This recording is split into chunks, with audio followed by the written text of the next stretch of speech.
Teka n'umunezero ntangere byo gusubira kubana namwe banywanyi mukurikira amakuru n'ibiganiro tubandanya gushikiriza iminsi yose kuri iyi mbonesha kure y'umuhuza TV aho uherereye hose muri iki gitondo cyo kuri uyu wa gatandatu ku itariki 9 Nyakanga 2023 ndaguhaye kaze kandi ntuze gucikwa n'aya makuru agezweho. Turaza kwibanda cyane mu gisata c'umutekano hamwe n'agateka kazina amuntu. Hari byinshi rero twabatunganirije muza gukurikira. Reka nyatangure mbaha kaza aho mwoba muherereye hose, abadukurikiye bari mu Burundi, abari mu bice bitandukanye ku mugabane wa Afrika, bari mu bice bitandukanye ku migabane ya kure. Turazi ko mubandanya gukurikira ibiganiro n'amakuru dushikiriza, ndabahaye kaze. Tubatohereza byinshi biba byabaye, amakuru aba yaranyegejwe, bitangazwa n'abategetsi batandukanye, biba bivugwa cyane ku mbuga ngurukana bumenyi, menyesha amakuru dushikirizwa n'amasoko yacu arirya nino mu nzego no mu bice bitandukanye bigize igihugu c'u Burundi. Turabategurira yose mukayakurikira. Turaza kwibanda ku ngingo nkuru zikurikira. Inyuma yaho abegereye General Alain Guillaume Bunyoni ubu afungiye mu ibohero rikuru rya Gitega bagiye barafatwa bagafungwa, umfasoni wiwe muribuka ko mu kwezi kwa kane yoba yararengutse imbere ya Procureur General wa Republika. Abakorana nawe rero bagafatwa harimo Desire Uwamahoro bafungiwe rimwe, bakaba barizwa mu ibohero rikuru rya Ngozi. Hakabamwo engineer wiwe yarasanzwe akurikirana inyubako ziwe, nawe ubu akaba arafunzwe. Gusa nivyahereye ngaho, uruhigi rw'abagenzi biwe rurabandanya. Hari umupastori yitwa Mukeshimana Samuel yari yegereye Alain Guillaume Bunyoni, nawe yaraye ahagaritswe. Mukaza gukurikira byinshi ingene vyagenze, dore ko ku munsi w'ejo isaha 8 z'umurango zirenga gato abantu boba bari muri kamyoneti Toyota Hilux double cabine ifise ibiyo bitabona bari bamufashe, ndetse abiwe bakaba babandanya agutabaza. Mukaza gukurikira rero byinshi kuri iyo nkuru twabatohoreje, kandi muza gukurikira ku buryo burambuye. Ico ariko arazira n'ingene yoba yarafashwe mu buryo budasanzwe, mukaza kubikurikira muri aya amakuru.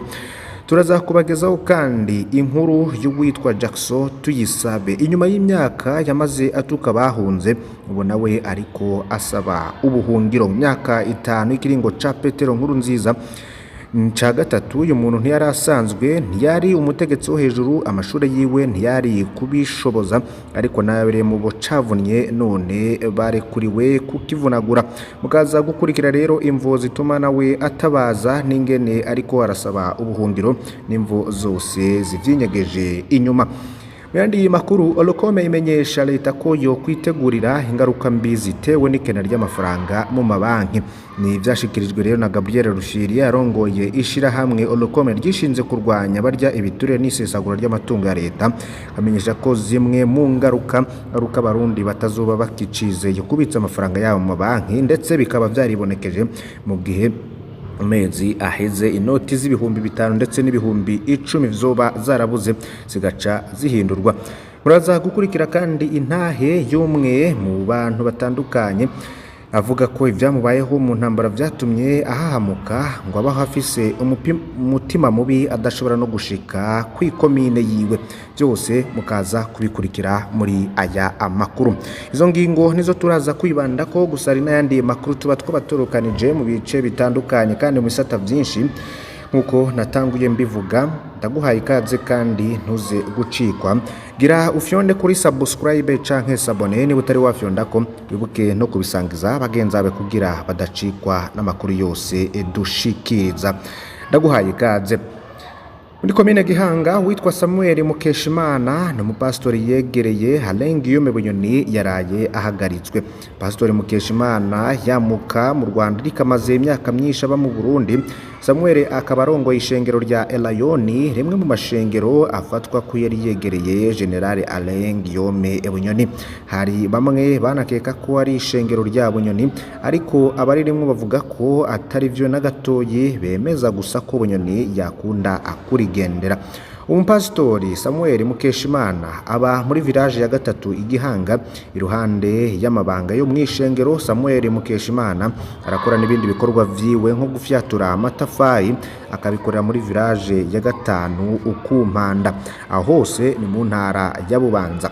ejo haheze hari kwigenekerezo ry'umunani Nyakanga 2023 isaha 8 z'umurango zirenga gato abantu batamenyekanye bari muri kamyonete Toyota Hilux double cabine ifise ibiyo bitabona kandi itagira imparati bamusanze aho afyaturira amatafari muri village ya gatano ku mpanda baca baramufata baramujana pastori ntiyanagoranye ico gihe yaciye yinjira imodoka baragenda nkuko bivugwa n'abamwegereye babikurikiranye biriko biraba abiwe rero bakaba basigaye mu bwoba kubera batazi abajanye wabo canke iyo afungiwe abiwe bakavuga kandi ko inyuma y'ihagarikwa rya General Alain Guillaume Bunyoni Pastori Samuel Mukeshimana yari abayeho acunzwe babona ko hari abantu bamukurikirana iyaje hose ariko akabifata ibisanzwe rero abiwe ntibazi nimba iryo fatwa rifise ico rifana n'ifungwa rya Alain Guillaume Bunyoni ari asanzwe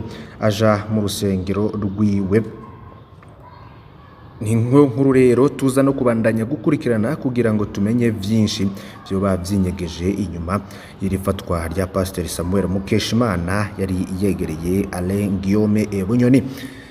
Hari icitwa ishure ry'ubuzima abantu benshi bariko barasangizanya ku mbuga ngurukana abumenyi nyuma y'imyaka yamaze yatuka bahunze Jackson Tuyisabe nawe ariko asaba ubuhungiro mu myaka 5 ikiringo ca gatatu ca Petero Nkurunziza uyu muntu ntiyari asanzwe ntiyari umutegetsi wo hejuru amashure yiwe ntiyari kubimushoboza ariko nawe yari mu bocavunye none barekuriwe kukivunagura mu kazi ka misi yose Jackson Tuyisabe yahawe kurongora amasoko yararongoye isoko ya Kinama na Buterere yararongoye isoko ya Jabe yararongoye isoko ya Kamenge bakoreye muri ayo masoko bakaba batanga intahe za kumiza Jackson Tuyisabe yarica agakiza yaravuga rikijana Jackson Tuyisabe yamenyekanye cyane kubera imyiyerekano y'urutavanako yatunganywa n'ubutegetsi mu kiringo ca gatatu ca Nkurunziza uraho biyamiriza za raporo za ONU uraho biyamiriza president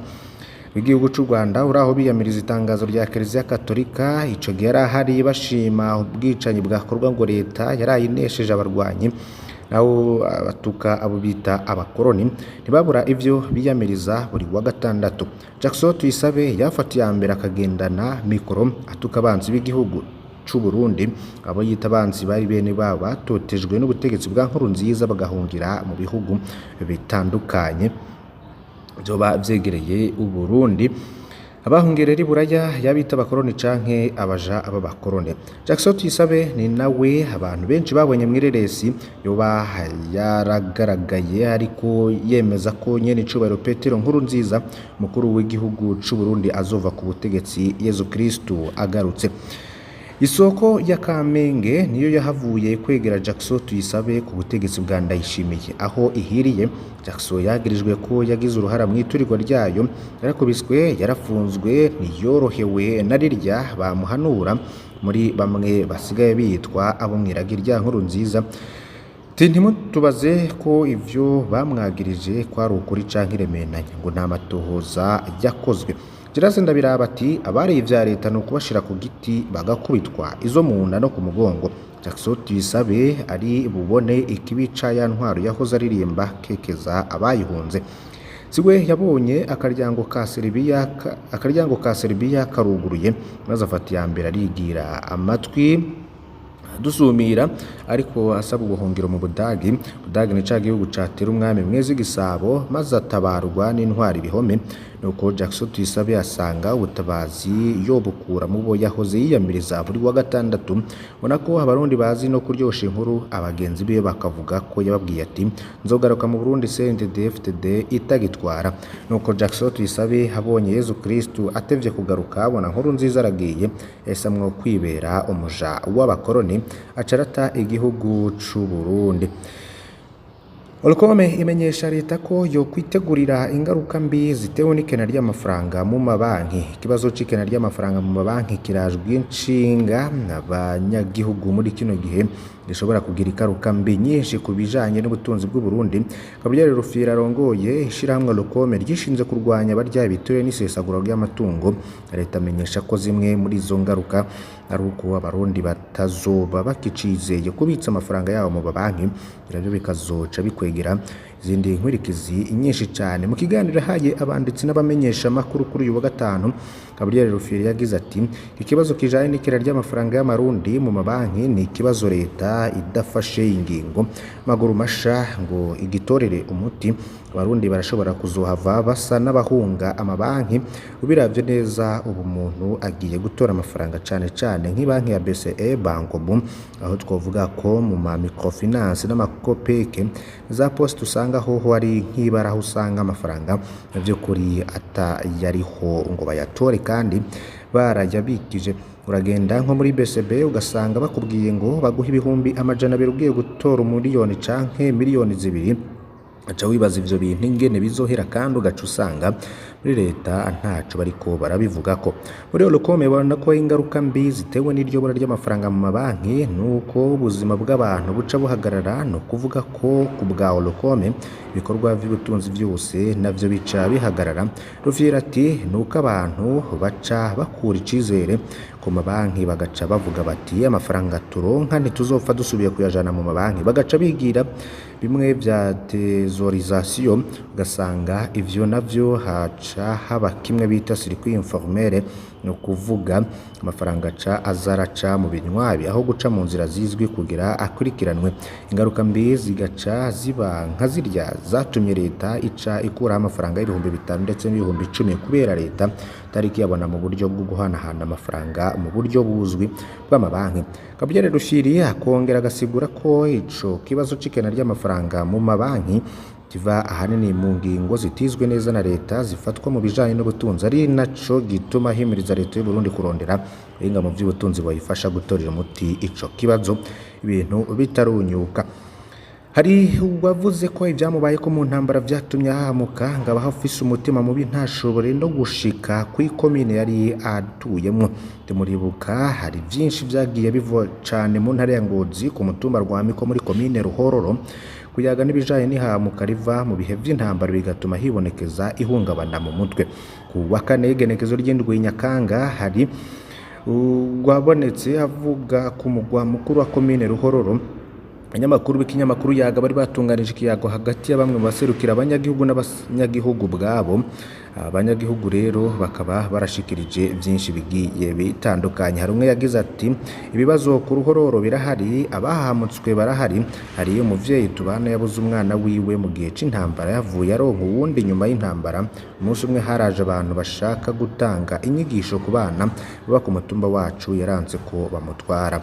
Kome Tuyisenge umuhanuzi wa musitanteri wa komine Ruhororo yamenyesheje ko muri komine Ruhororo ihamuka mu banyagihugu bamwe ryibonekeza ati